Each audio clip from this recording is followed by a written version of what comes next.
শুক্রবারটা এমনিতেই সবার কাছে স্পেশাল একটা ডে। আর এই শুক্রবার ছিল ২০২৪ সালের প্রথম শুক্রবার। ২০২৪ সালের প্রথম শুক্রবার কিভাবে কাটালাম তার ছোট একটি অংশ আজকে আপনাদের সাথে শেয়ার করব। আশা করছি আজকের ভিডিওটি সবার কাছে অনেক অনেক ভালো লাগবে। Hello friends, welcome to my new blog. কেমন আছেন সবাই? আশা করছি সবাই অনেক অনেক ভালো আছেন। যারা যারা আমার ভিডিওটি দেখছেন তাদেরকে অনেক অনেক ধন্যবাদ। যারা ফেসবুক পেজ থেকে দেখছেন প্লিজ আমার পেজটি লাইক ফলো দিবেন। আর যারা ইউটিউব থেকে দেখছেন প্লিজ আমার চ্যানেলটি সাবস্ক্রাইব করে দিবেন। শুক্রবার তাই ঘুম থেকে উঠতে উঠতে সকাল ৯টা বেজে গেছে। আর ঘুম থেকে উঠে ফ্রেশ হয়ে বরমশাইয়ের পছন্দের নাস্তা বানাতে আসলাম। আমি যখন ইন্টাতে ছিলাম তখন আমার ননদ স্যান্ডউইচ বানিয়ে খাওয়াছিল।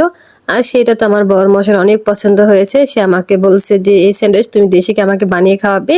তাই ভাবলাম নতুন বছরের প্রথম শুক্রবার বরমশাইকে তার পছন্দের নাস্তা বানিয়ে খাওয়াই। আর এই সবজিগুলো আমি আগের দিন কেটে রেখেছিলাম, সকালে উঠে শুধু রান্না করেছি। রান্না করতে একদমই টাইম লাগে না, খুব অল্প সময়ে রান্না করা যায়। বরমশাই তো সকালবেলা এই নাস্তা দেখে অনেক খুশি, কারণ আমি আগে কখনোই স্যান্ডউইচ বানাইনি। সে আমাকে অনেকবার বলেছে বানানোর জন্য। আমি বলেছি যে আমি পারবো না, কিন্তু এত ইজি একটা রেসিপি। আমি ফুল রেসিপিটা এখানে দেইনি, যদি কারো পছন্দ হয় অবশ্যই কমেন্ট করে জানাবেন, আমি ফুল রেসিপিটা দিয়ে দিব। এখনকার দিন এত ছোট যে কাজ করে সময়ের সাথে একদমই পারা যায় না। সকালে নাস্তা করে চা খেয়ে দেখি যে 11টা বেজে গেছে। তাই ভাবলাম যে দুপুরে রান্নাটা তাড়াতাড়ি করে ফেলি, কারণ আমি চেয়েছিলাম বিকেলের দিকে একটু বাইরে যাবার, কিন্তু সেটা আর অবশ্য হয়নি পরে, কারণ রান্না করতে কিন্তু অনেক লেট হয়ে গেছে। এরপর টুকটাক আরো অনেক কাজ ছিল, সেগুলো করেছি। কোথা থেকে আসার পর এত এত কাজ জমে যায় যে সেগুলো আর শেষ হতে চায় না। আবার নিজের একটু পেজের কাজ করি টুকটাক, মানে সব মিলিয়ে একদমই সময় পাই না। যাক, আজকে আমি দুপুরের জন্য রান্না করেছি চিকেন আর হচ্ছে মসুর ডাল।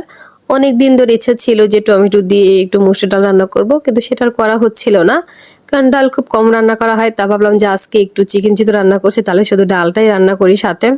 বড়মশাইকে আগেই খাবার দিয়েছি, আমার খেতে একটু লেট হচ্ছিল, কারণ আমি আবার রান্না বান্না শেষ করে পূজা দিয়েছি। এই জন্য বললাম যে তুমি আগেই খাবারটা খেয়ে নাও, আমার লেট হবে।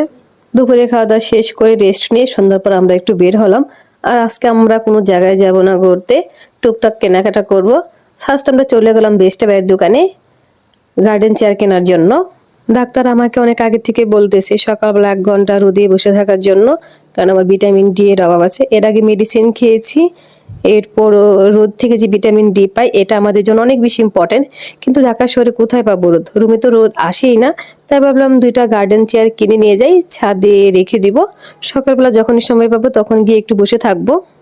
বেস্ট বায়ের দোকানে গিয়েছিলাম চেয়ার কেনার জন্য, কিন্তু চেয়ার কিনতে গিয়ে দেখি চেয়ার একটাও সুন্দর না, ডিজাইনগুলো আমার একদমই পছন্দ হয়নি।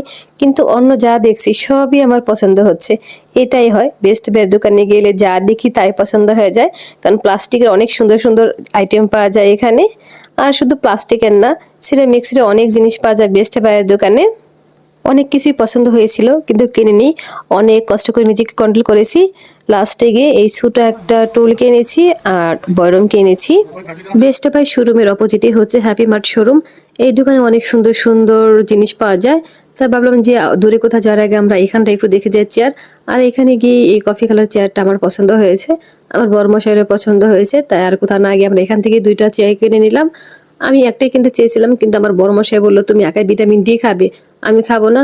বড়মশাইকে বললাম তুমি হয়তো 2 দিন গিয়ে বসবে, একটাতে হয়ে যাবে, কিন্তু সে তার জন্য একটা কিনবেই, এই জন্য 2টাই কিনে নিলাম। চেয়ার কেনার পর বড়মশাই বলতেছে চলো বাসায় চলে যাই, আর কিছু কিনতে হবে না, নতুন বছরের প্রথম শুক্রবার এত খরচ করতে হবে না। আমি বললাম যে না, রুমের জন্য একটু পর্দা কিনবো, চলো কিনে না দিলে একটু দেখে যাই। আজকে দেখে যাবো, আরেক দিন এসে বানাতে দেবো। পর্দার দোকানে গিয়ে পর্দার দাম শুনে তো মাথা ঘোরাচ্ছিল, এত দাম, যেটাই পছন্দ হচ্ছে সেটার এত বেশি দাম হচ্ছে যে নেওয়া পসিবল হচ্ছিল না। এই জন্য আমরা অনেকগুলো দোকানে গিয়েছিলাম। কৃষি মার্কেট যতগুলো দোকান ছিল মোটামুটি সবগুলো ঘোরা হয়েছিল। আর পর্দা কিনতেই আমাদের অনেক বেশি লেট হয়ে গিয়েছিল। সব দোকানের ভিডিও করিনি, লাস্টে যে দোকান থেকে কিনেছিলাম ওই দোকানের এই ভিডিওটা করেছি। কৃষি মার্কেটের অনেকগুলো পর্দার দোকানে গিয়েছিলাম, সব দোকানের দাম একই রকম, পরে আসলেও সে একই থাকবে। তাই ভাবলাম আজকে যেহেতু এসেছি তাহলে আজকে বানাতে দিয়ে যাই। সত্যি বলতে দিন দিন সব জিনিসের দাম যে হারে বাড়ছে তাতে মধ্যবিত্ত ফ্যামিলির জন্য লাইফ লিড করে অনেক কষ্ট হয়ে যাচ্ছে। পর্দা কিনতে কিনতে ক্ষুধা লেগে গেছে, কারণ পর্দা কিনতে আমাদের সবচেয়ে বেশি সময় লেগেছে। যাই হোক, খাবার তো খেতেই হবে। কাল থেকে সকালবেলা এই চেয়ারে বসে ভিটামিন ডি খাবো। দেখি আমার বর মশাই কয়দিন বসে এই চেয়ারে, আমিও গুনে রাখবো। হুম। যাই হোক, আজকের ভিডিওটি এখানেই শেষ করব। সবাই অনেক অনেক ভালো থাকবেন, আমার জন্য বেশি বেশি আশীর্বাদ করবেন। আর ভিডিওটি যদি ভালো লেগে থাকে অবশ্যই লাইক, কমেন্ট এবং শেয়ার করবেন। Bye bye, tata.